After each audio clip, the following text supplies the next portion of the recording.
Welcome to the New York Outlook for Thursday, the 14th of March 2024. Starting off with the economic calendar, we have a couple of red folder news events today, that being PPI, retail sales, and unemployment claims, all of which are significant and all dictate our bias for the New York session. In terms of trading, from the London session, there wasn't much that was validated. So in terms of where we are from a 4H perspective, nothing has changed from the London session. We're still in this unconfirmed scenario with reasons to trade both directions having reacted to two 4H OBs. However, what has happened is we pushed deeper into this 4H OB, but that essentially means that our rationale for trading lower,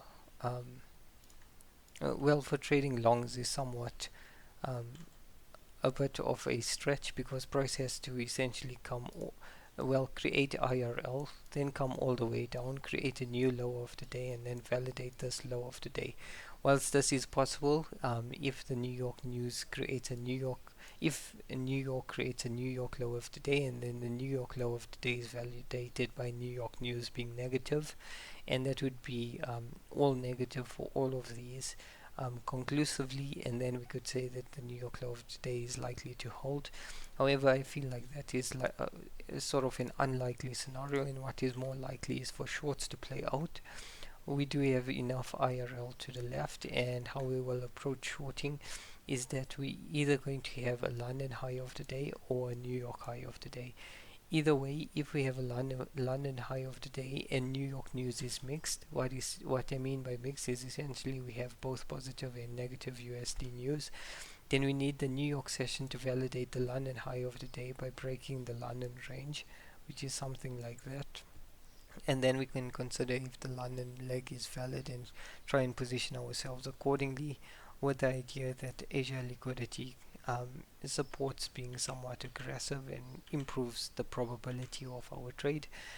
Or alternatively, if New York puts in a high of the day, then we would need conclusive positive USD news to support why shorts make sense, and then we can consider trading something like this. Ideally, this Asia liquidity will remain intact for the remainder of the session. So that's pretty much the New York outlook. Just to highlight, I'm looking more for shorts than longs. Although longs are possible, I do feel that shorts make a lot more sense. Given where we are and the barrier we're trading in. Longs require a bit more effort in that we have to create IRL and a new low of the day and then validate that new low of the day in order to validate that the IRL is likely to be taken. So for that reason, I prefer shorts.